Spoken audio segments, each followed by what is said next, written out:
guys, Robert1 here, coming at you with a new meta discussion video. Today I just wanted to talk about the meta in general because there's so many decks in the meta right now, and I kind of wanted to give my thoughts on the meta and talk about a few decks that I'm personally thinking of going towards, and give you guys thoughts on why I might be going towards them, and also talk about some other decks that I think are good and could potentially be better. So today we're going to be doing a meta discussion video talking about a few decks out of my head, and basically discussing why they're doing so well, and also talking about why they're such decent decks. Honestly, a lot of these decks that I'm going to be talking about are really decent. Well, more than decent, obviously, because they're able to do very well in events. Some of them are new, some of them are old, and I just wanted to kind of do a little meta discussion video with you guys to kind of give my thoughts on the meta in general. So yeah, let's get into it, because I want to talk about the meta a bit. So, First deck we're going to be talking about in this meta discussion is Shadow Invoked. Now, Shadow Invoked came out of the woodwork 2 weeks ago at the UDS. When Shadow Structure deck first came out, didn't think it would do a lot. I didn't think Shadows would really make a big boom in the game until we hit Master Rule 5. But hell was I wrong. This deck has topped not only YCS Utrecht coming 4th place, but it also came 2nd at the UDS in America. Shadow Invoked has made a huge splash in the meta, and that is absolutely insane. How a deck that was made all the way back in Duelist Alliance has resurfaced. Sure, it's mixed with Invoked, but has resurfaced into the game, and that's all because of the structure deck. Obviously, not a lot of people would have bought the old stuff because of constructs and stuff were quite expensive as well, and I believe they went up quite a bit thanks to the unbanning and also the structure, and also the fact that ultis and other stuff are really expensive, and Dragon only having one print, of course. But this deck made huge waves. It's literally made a huge wave. It's come 4th at Utrecht. It came 2nd at the UDS. I believe it did stuff at the 3v3 in the American YCS. Don't hold me to that. I didn't really keep much attention to the American side of things. That YCS, I was more focused on Utrecht. But this deck is insane. And there are a couple of reasons for that, which we're going to go over in this video. Such as, first of all, the lock it can make. The turn 1 lock that this deck likes to make. Now, turn 1, this deck does one thing specifically.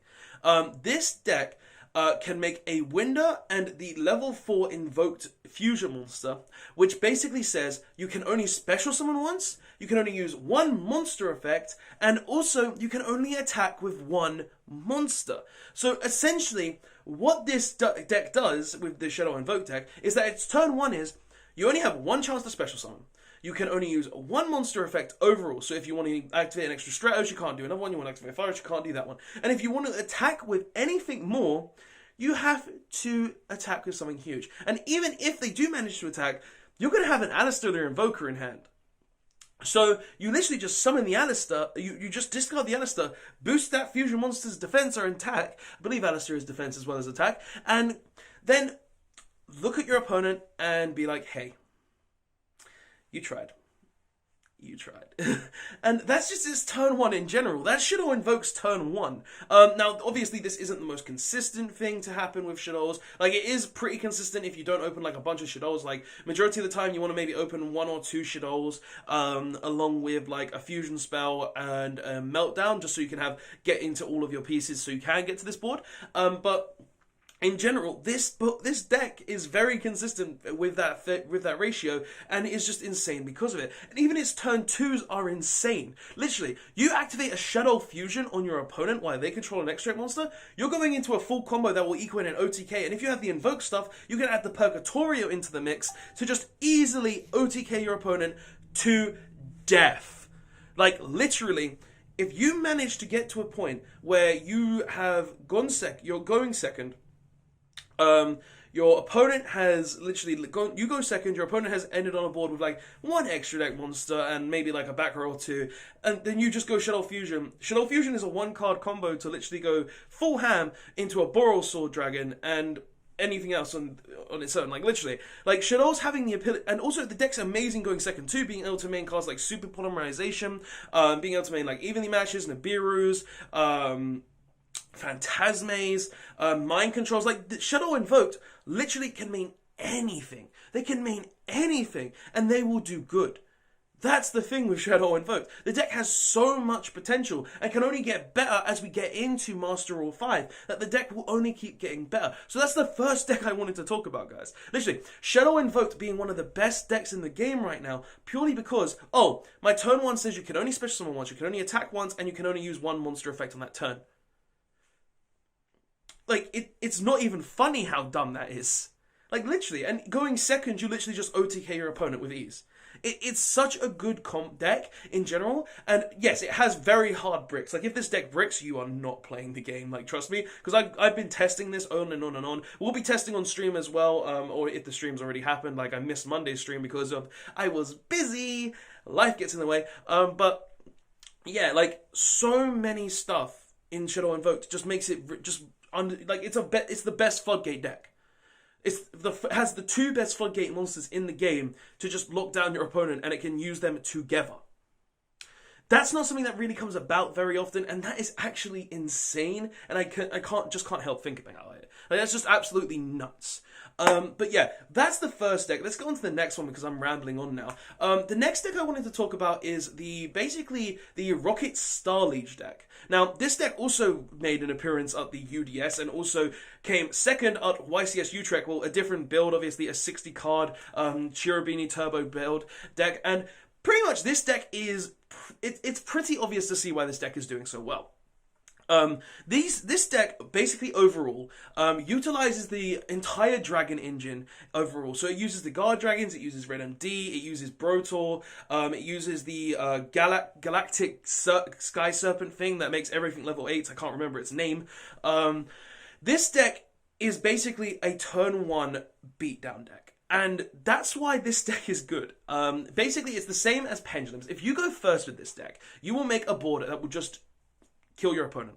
You can end on a board with Appaloosa, Boral Savage Dragon.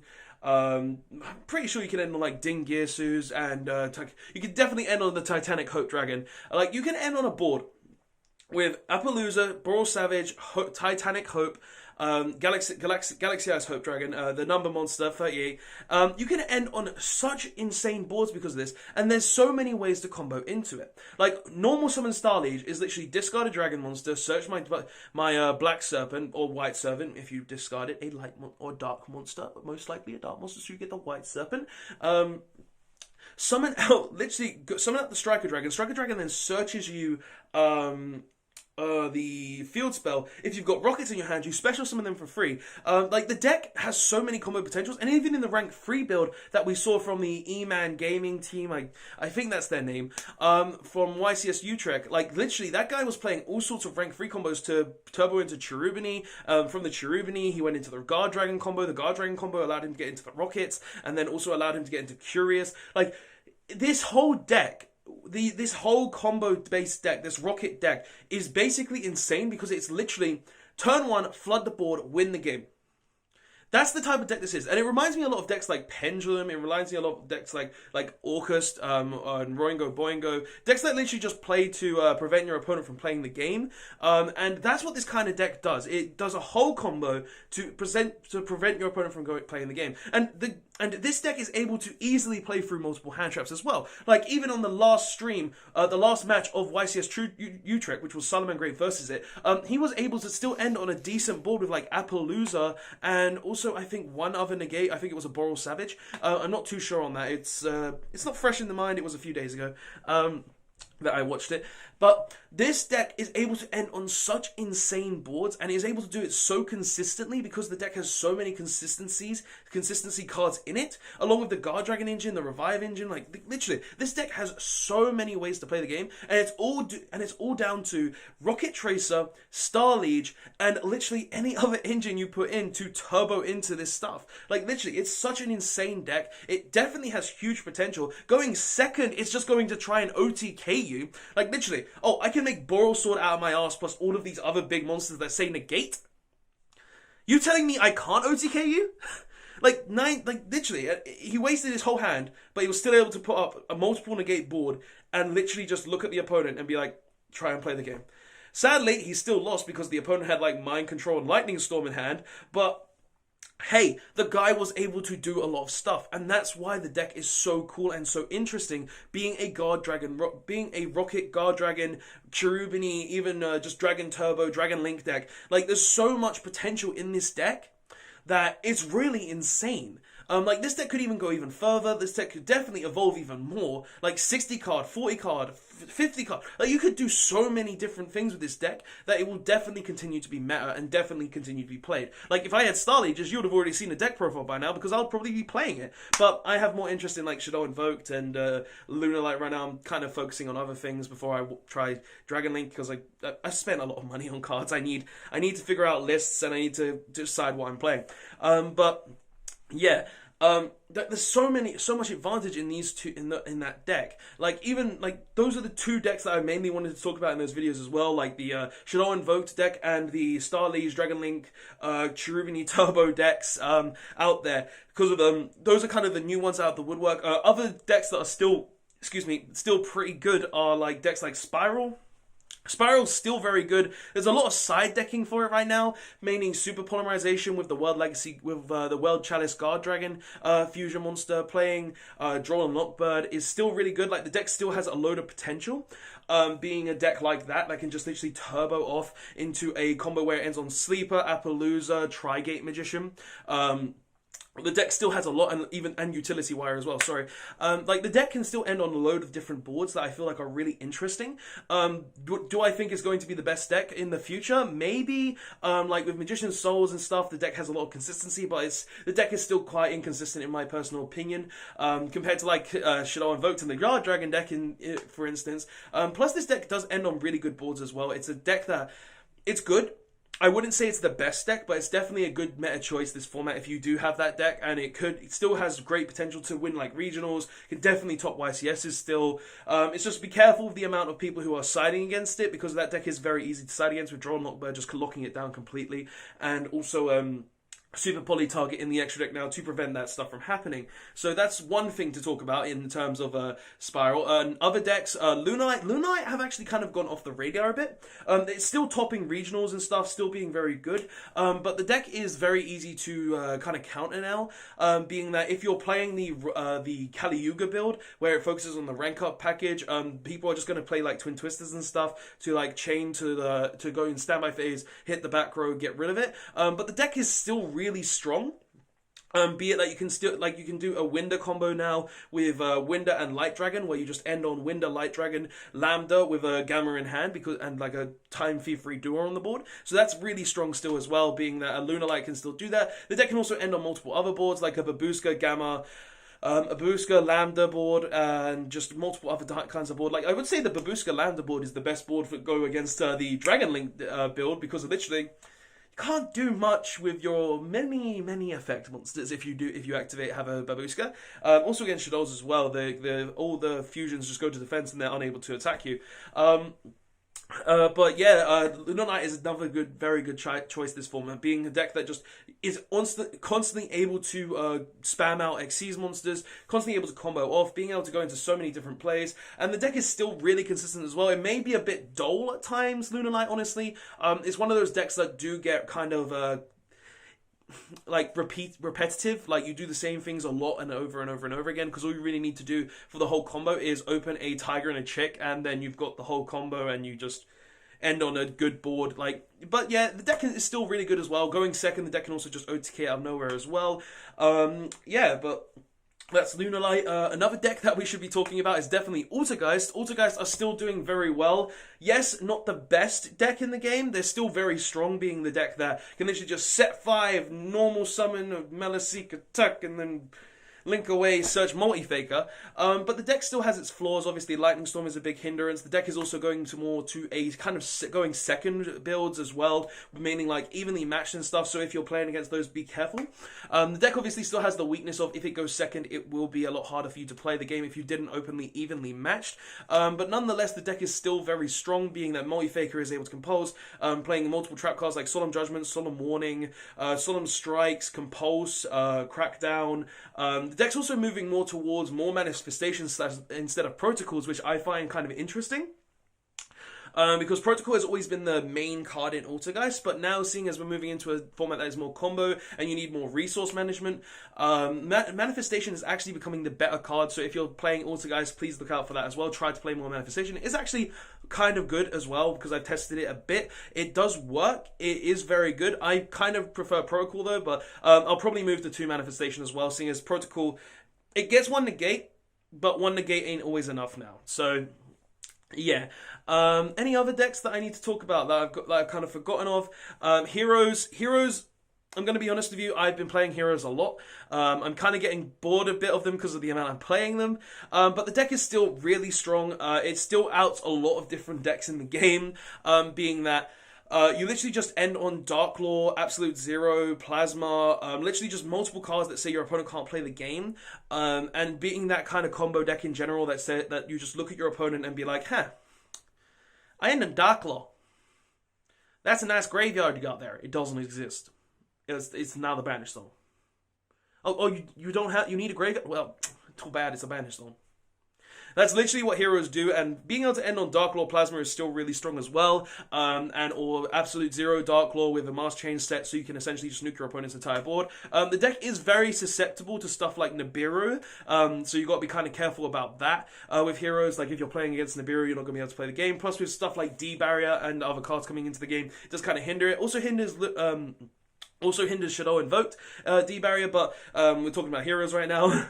But yeah, there's a lot of different things in Heroes that are still really good. It's still one of the most consistent decks in the game. It's still able to combo off like mad, but the deck, in my opinion, in the meta, it's kind of like shifting a bit because of like there's just so many ways to stop it, and a lot of the outs for other decks kind of this deck gets outed by as well. But yeah, I think that's all I have to talk about. Shadow Invoked, Dragon Link, Spiral, Lunalight, Altergeist, and Hero. Yeah, that's all I have to really talk about today. Those are all the meta decks that I really had thoughts on and really just wanted to kind of mention. I've actually got one more. Suliman Great. Suliman Great, obviously the one that won YCS Utrecht, is actually still a very powerful deck, being that it can just main tons of hand traps. It can main tons of hand traps. It can play the game very easily. Like, it's a very strong deck still, but able to do everything it used to do before, but just like minus the Mirage Stalio. And the deck, it is slightly weaker as well, being that Suliman Great, obviously, it lost out on Mirage Stalio. Like, Mirage Stalio giving you a free Gazelle, giving you a free Jaguar was kind of sad, and now you have to more put your Gazelle towards the more towards cards like Jaguar in the graveyard. But the deck is still very strong, it's still very good, and it can definitely play with the best of them, obviously after winning YCS Utrecht. Being a deck that can just main so many hand traps, combo off so easily, have multiple one-card combos, like literally, Foxy Searcher gets a Spinny, that's a one-card combo, Lady Debug, full OTK combo, that's an one-card OTK, Gazelle, potential one-card OTK, it depends on your other hands, the cards in your hand, but that wouldn't be a one-card OTK, but I can still do a lot with one card. But yeah, like, there's so many cards, decks in the game right now. Cards in Suliman Great that just make it good. Like, the deck's able to main Nibiru, Ash Blossom, Lightning Storm, Phantasme, Joel and Lockbird, DD Crow. Like, the deck can literally main any amount of hand traps that you personally want to main. So the deck has a lot of potential still as well. But yeah, that's Suliman Greats, and that's all the decks that I wanted to talk about. Almost forgot about Suliman Greats. Can't believe I did that. I kind of just didn't have a list. I kind of just wanted to make a video free thought because I feel like free thinking is a bit more easier, and I find it a lot more better than a script, and I just enjoy it more because it means I can ramble a bit and I can give more thoughts on specific topics. But guys, that's the video. Don't forget to like, comment, and subscribe. Tell me what you think of all these decks in the comment section below. Are you playing Suliman Great? Are you playing Lunalight? Are you playing Shadow Invoked? Are you even maybe playing the Guard Dragon Turbo deck? Maybe Heroes still? Personally, I'm trying all sorts of decks. I'm trying Lunalight. I'm trying Shadow Invoked. I'm trying Heroes still. Like, I'm trying a ton of different decks that I potentially want to play. I've got to figure out what one I'm going to play, though, because I'm kind of in a constant loop of what do I want to play, what do I want to play. But yeah, we'll see what I'll play later on. But guys, thank you so much for watching. Don't forget to like, comment, and subscribe for more YouTube videos. Check the description down below for my Twitch. I'm trying to stream Tuesdays, Monday, Tuesdays, and Thursdays every week. Monday is Meta Mondays. Tuesday is Video Games Tuesdays, where I just play games. Like right now, doing a Halo Legendary playthrough.